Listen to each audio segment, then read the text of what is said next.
ใหม่สงกาพ่อเมพี่น้องเอฟซีของเขาผู้เจ้าผู้ตนผู้ป้าขนมใหม่สงกาในวันมันก็แม่นมาในวันที่28ในขนมเดือนธันวาคม2026นั่นในขนมวันมันก็ข่าวใจวันช่องข่าวคือต้นกูลองนั่นในขนมมีหัวข้อข่าวอิดอ่อนพอตอนหนึ่งมาตอนผากถึงพ่อเมพี่น้องเขาไฮไลท์ทอมไรยินไรหู้เกี่ยวกับไปลองข่าวเงาข่าวสารวันเมืองแหล่เงาลายนอกเมืองนั่นในกันเนาะวันไม่ได้ก็มากันตั้งเท้าแดงกำหนึ่งกันเนาะข่าวดีมาลาดเลยลองหัวข่าววันไม่ได้ก็เกี่ยวกับไปลองตั้งเมืองอิหร่านมันก็ตั้งยูเครนในกันเนาะเกี่ยวกับไปลองปางตื้อกันตั้งแต่เมื่อวันที่27เมื่อว่ากันเนาะวันนี้ก็คำว่าวันที่28ปนมาวัน2วันนี่ก็หลายมีเป็นปางตื้อกันอันหาวแห้งต่อกันแทงกัมยูเครนค่ะเนาะยูเครนเนี่ยภายตั้งภูมิจันมันก็ภูมิตั้งหูลงแหลนเปิ้นไล่ทัดสร้างวนไปว่ายูเครนเนี่ยไล่เข้ามามีการตึกแลโทนะซึกหลอตึกนั้นก็เข้ามาสร้างเป็นจึกก็เข้ามาใส่จึกแทงเสียนค่ะเนาะอิหร่านและอเมริกาได้เป็นจึกเป็นจึกเสียนต่อเสียนเนี่ยที่มาพัดกันอยู่ยาวกำในภายตั้งยูเครนเนี่ยไล่มีจึกทางเสียนมาเกี่ยวใส่เทียงในกำในไล่ด้วยว่าเที่ยงและวันนั้นในเกี่ยวกับได้ลองภายตั้งอันยูเครนเนี่ยไล่มีการโจมตีมันก็ไล่มีการใช้โดรนหรือขีปนาวุธยิงใส่คือพาณิชย์ของเมืองอิหร่านไล่เฮ็ดให้ลูกนั่นก็ที่อันฮออยู่ในในขณะพัดในนั้นไล่ลู่เสียงสายใจกวนตา1ก็นะครับเนาะกำในภายดังผู้นำอิหร่านนี่ก็รายมาลาถึงมันก็โดยลองเป็นข่าวสื่อข่าวสื่อออนไลน์ในขณะที่เป็นภายดังการสำนักคนท่องว่าผู้เอาข่าวนักข่าวที่ตั้งเมืองอิหร่านในคะเนาะนี่ก็เลยมาเปิดข่าวลาดนี้ทางกำหนึ่งว่าภายดังผู้นำรัฐมนตรีของอิหร่านนั่นก็ห้องว่าคุณอาบักบาลักซี่นะครับเนาะก็ได้ไล่มาลาดโดยลองถึงเกี่ยวกับเลยลองตั้งยูเครนในขณะไล่มีการโจมตีเลยยืดใส่คือของเมืองอิหร่านคือพันดิษในขณะกำได้เตรียมย้อมในขณะลาดว่าเตรียมย้อมตอบแทนเอาขึ้นเสียชาในขณะเมื่อไล่เต็มผู้ว่าตีตอบแทนจึงหือในขณะโดยลองเปลี่ยนยูเครนในไล่ใจโดรนยืดใส่คือนั่นลูกเป็นลูกเป็นพื้นเป็นไพ่ในน้ำปางหลายหรือช่องแคบทะเลฮอร์มุซนั่นก็ทะเลนั่นดีอยู่เป็นช่องแคบฮอร์มุซก็บ่ฮู้ว่าทะเลแอนเดนในกันเนาะทะเลแอนเดนในกันเนาะคืออันเป็นทะเลในกันนะเหมือนตั้งในช่องแคบฮอร์มุซเนี่ยมีคืออิหร่านมันก็ภายตั้งผู้นำกองทัพอิหร่านได้และมีเขตไรไว้มีอินแห้งแล้วก็วางกองกลางหลักหนักของกำลังวางไว้อยู่จอมผังยิมเตียนเขามีนาตีกุมกำอยู่ในผังน้ำช่องแคบทะเลฮุมบุนั่นคือในที่เลียนเข้าออกกว่าทั้งไหลก็กว่าไหลในขณะเส้นตั้งที่อันภายตั้งกองกำลังหลานกุมกำอยู่นั่นในขณะพอมาถึงใน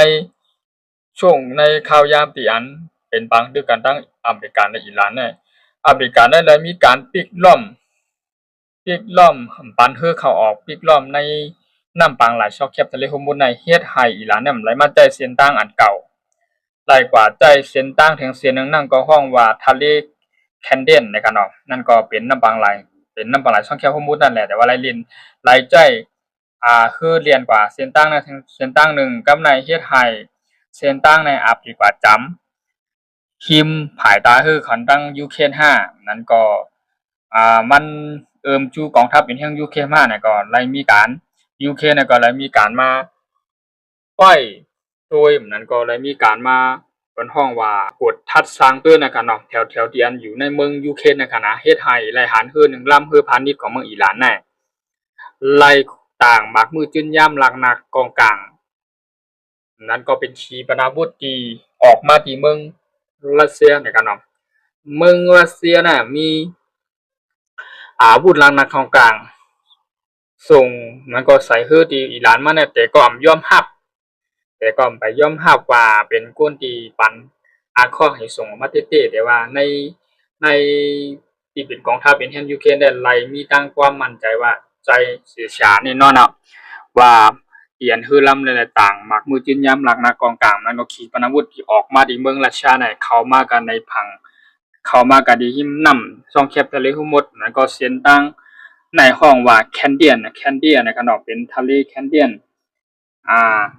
เฮ็ดให้เป็นปังตึกแหล่ยีโดนใส่กันอ่าก็มีคนหลายตายก่อนนะครับก็ยอมรับยูเครนก็ยอมรับว่าเป็นคนยื้อเป็นคนใจด้นยื้อใส่แต่ภายตั้งผู้นำอิหร่านได้แต่ใครยอมขยอมจึงหือหนาในภายตั้งผู้นำอิหร่านได้ให้มันลาดถึงโดยรองว่ายูเครนน่ะเฮ็ด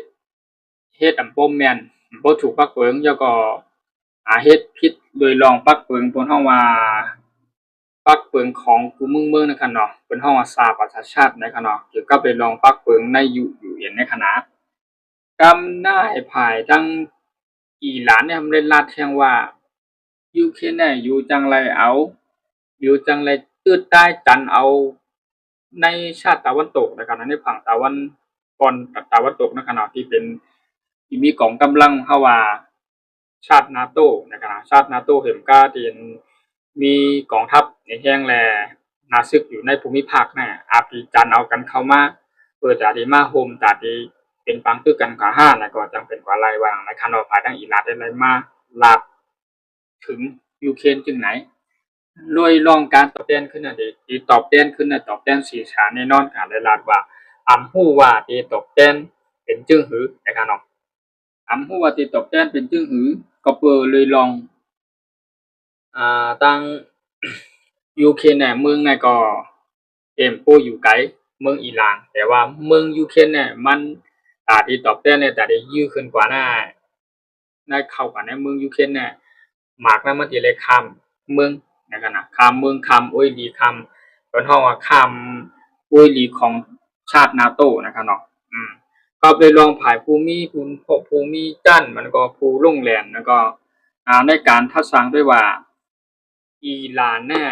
ปกติตอบแทนคือเต้ๆเนี่ยอิหร่านเนี่ยมีหลักหนักกองกลางขีปนาวุธเพิ่นฮ้องว่ามีตีเก็บหมากมือจืนย่ำหลักหนักกองกลางภูมิอยู่ริมในเมืองอิหร่านภายตั้งใต้เพิ่นฮ้องว่าเมืองตีเก็บหลักหนักภูมิอยู่ใต้ดอยหลวงนั่นค่ะนะ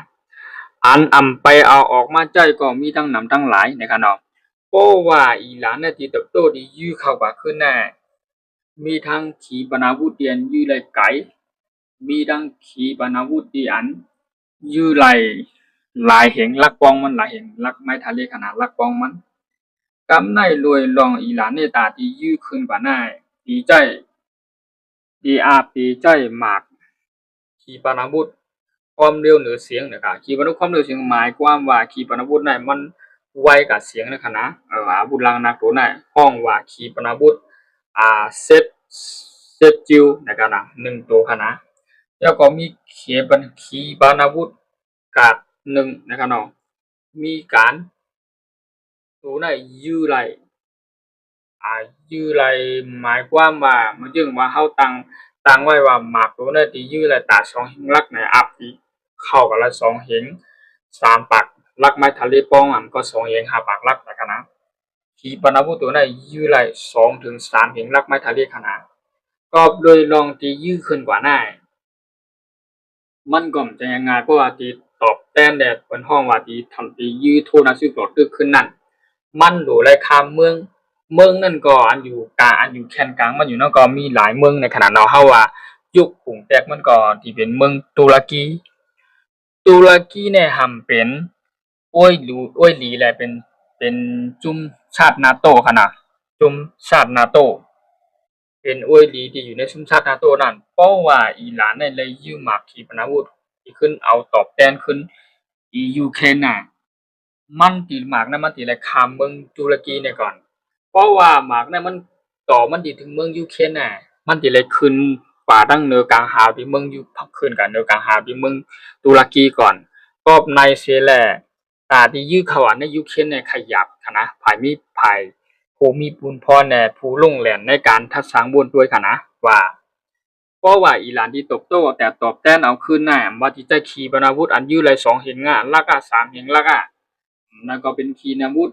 ที่ยื้อเลยจึงหือตาที่ยื้อเลยไกลนั่นมันก็ว่ามันจะลงอะไรง่ายๆหมากในเพราะว่าคืนกว่าเนี่ยขีปนาวุธว่าเป็นร่นว่าเป็นหมากมาผายตึกตั้งเหนือกลางหาวในเพราะว่าคืนกว่าถล่มไห่ดังยูเครนเนี่ยมันต้องคืนการหรือกลางหาวผายดังเมืองตุรกีก่อนเพราะว่าคืนการหรือดังตุรกีเนี่ยอัพตั้งถึงไกเมืองยูเครนค่ะตัวเฮสกัดและตัวป้องกันภัยทางอากาศบนห้องว่าตัวยื้อ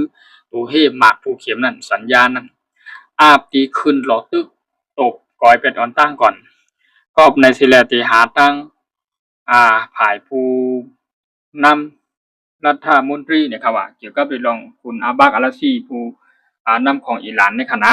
ในเมืองอิหร่านในไรมาลาบาเตเอาขึ้นและตอบแทนเสียชาแต่ว่าที่เป็นที่หือได้ไปหู้ด้วยลองที่การยื้อขีปนาวุธและยื้อโดนใส่นั่นแดมันต้องคามมึงในขนาดตั้นถึงเสียชาแน่นอนอ่ะก็เปิดเลยลองว่าภายดังเมืองตุรกีเนี่ยห้ามเป็นจุ่มอวยดีเป็นชาตินาโตขนาดในยูเครนก็ห้ามยูเครนเนี่ยก็ห้ามเป็นชาติยุมันอยู่ในจุ่มนาโตขนาดเพราะว่าอิหร่านเนี่ยยื้อขึ้นกว่าน่ะชาตินาโตน่ะเตรียมพอใจขนาดเตรียมพอใจค่ะ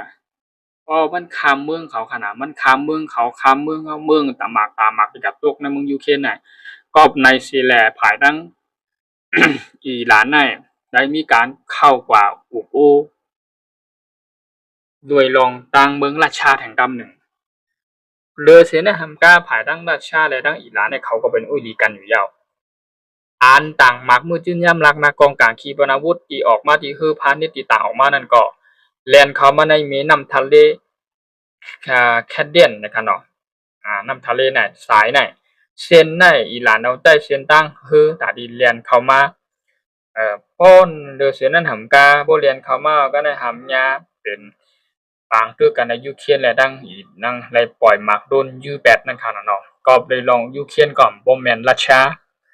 ยูเครนและรัสเซียน่ะเลยเป็นผู้เข็มต่อกันมาปียาวข้าวหุงเหย่าเพราะว่าเกี่ยวกับในลองรัสเซียน่ะยูเครนน่ะพร้อมเปิดตาที่หลอตึกเลยยูแบบตัดสิก็ในสิไลอีหลานเนี่ยก็เลยมีการกัดต่างหมากมือจื้นย่ำลังนักกองกลางขีปนาวุธเข้ามาในยูเครนก็สนใจหน้าไรอันสนใจได้อันฮู้ว่าลูกไก่เมืองราชาออกมานั่นคือลำไรก็ย่อเพราะว่าเมียนลองเมลายเนี่ยตบกำเดียวเฮ็ดให้และยื้อกันในเมื่อวันที่26และ27เข้ามาวันที่28มาในคณะมาเลยลองฮู้ข่าวเงาแจ้งแรงอ่าเส้นสายหมายที่อันเลยตายที่ก็ตา1ก็ค่ะเป็นกวนของเมืองอิหร่านในเฮือพาณิชย์นั่นค่ะนะเฮ็ดให้เอ็นแฮงกองทัพอิหร่านได้ก็บ่พอใจรัสเซียและอิหร่านได้มาอุบโอ้กันก็ไล่ลาดว่ายูเครนเฮอเมริกาแน่อิสราเอลแน่ว่าในทางปัดกว่าดังอิสราเอลแทงปัดกว่าดังอิสราเอลแทงว่า3ผู้นำ3แห่งกองทัพน่ะบ่ใครจ้างใครลาดว่าเป็นตัวกวนเป็นกลก็อันใครหลอตึกเปิ้นเปิดนาซึกโทนาซึกจู้เปิ้นดาเสียวอันตั้งนะครับว่าทางอิหร่านก็ยอมลาดว่าเป็นกลโทนาซึกก่อนทางรัสเซียก็ยอมรับว่าตุมาทางกองทัพในรัสเซียก็ยอมรับว่าเป็นกลโทนาซึกต่อยูเครนก็ยอมรับค่ะลาดว่ายูเครนเป็นกลโทนาซึกหลอตึกก่อนทางอิหร่านก็ลาดว่าอิสราเอลและอเมริกานั้นเป็นคนโทนาซึกและหลอตึกก่อนก็ในเสียแล้วมีการลาดกันกล่าวว่ากันมาเอาในบ่มาลาดโดยลองที่อันภายตั้งกองทัพเอ็นแห่ง IRGC ปฏิวัติอิสลามที่ว่าในก็เนาะไล่มาลาดว่าที่เอาขึ้นที่ตอบแทนขึ้นยูเครนเสียชาแน่นอนการที่ตอบแทนขึ้นค่ะก็อำได้ตอบแทนขึ้นแหนมใจเย้าก็ในสิแลภายตั้งยูเครนน่ะก็อาจจะมีการเตรียมไปรับมือและไปจัดการหมากผู้เข็มเย้าโดยลองการตึกได้ยืดที่ปล่อยหมากลงใส่กันได้ขยับนะครับเนาะภายภูมิจันและภูมิปลายหูลงแหลนเพิ่นฮ้องว่าทัดสังได้ว่าตาที่ยื้อหมากขี ขี่ปานาวุธลูกไปเมืองอิหร่านขึ้นก็ได้ขยับมันคามเมืองและเมืองคำหยับเมืองอันดีอยู่แข่งการลงเตี้ยๆกับเป็นเมืองตุรกีค่ะเนาะก็เลยลองในแหละได้หาผลได้หาวีเปิ้นห้องหาลองตั้งต่างเมียวเหตุที่จัดการในตาที่ตอบแทนเอาขึ้นนั้นมีอยู่ยาวว่าในขณะเกี่ยวกับเป็นลองตั้งยูเครนและรัสเซียนั้นไล่ว่ากูเมืองกูทับกูเอ็นแห้งในขณะในชาติฝั่งตะวันตกทางโซนยุโรปในขณะไล่มีการม่นเมทัดสางตัวว่าตัวอันเป็นห้องว่าเป็นเจื้องหนังในขณะเป็นเจื้อง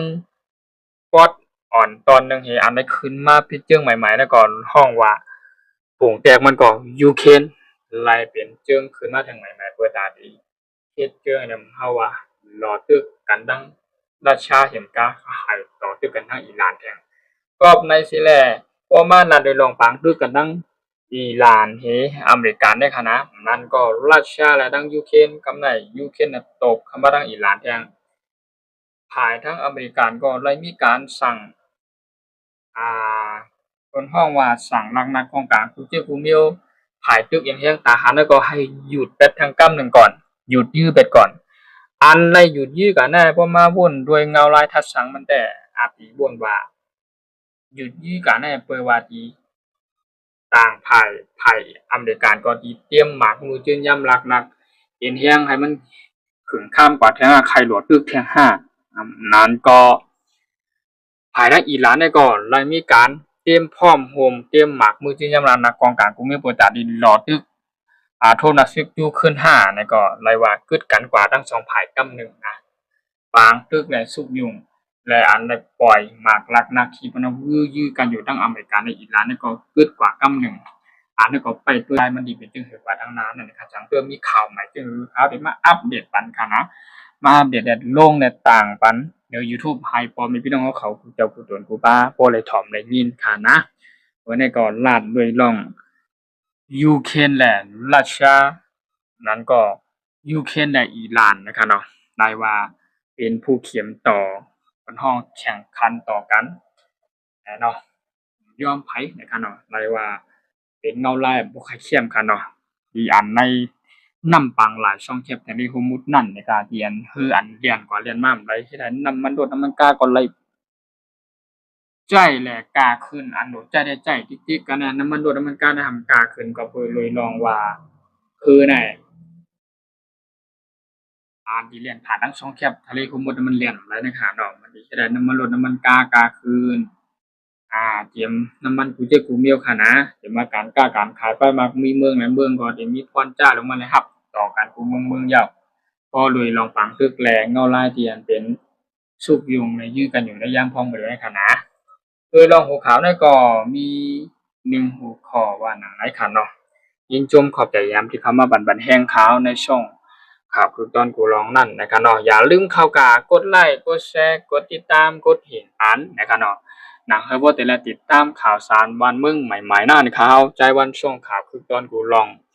ก็มีข่าวจึงหือเนี่ยข่าวก็เดี๋ยวเอามาอัปเดตลงปันใหม่ๆหนังหือพ่อแม่พี่น้องเฮาเขากูเจ้ากูตนกูป้าโป้ไรถ่อมไรยิงแต่ปองเลี้ยงเจียงถึงกันนั่นเกี่ยวกับได้ลองข่าวนอกเมืองและเงาลายนอกเมืองนั่นเนี่ยข่าวเดียวมาลุงปันในต่างไว้ปันสร้างวิดีโอให้ต่างไว้ปันดัง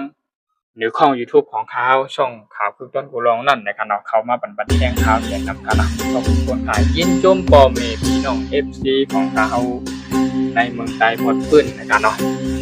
จมเห็นน้ำกาที่เขามาบันแจ้งข่าวสำหรับวันนี้ก็ยินจมขอบคุณพี่น้องใหม่สูงนะ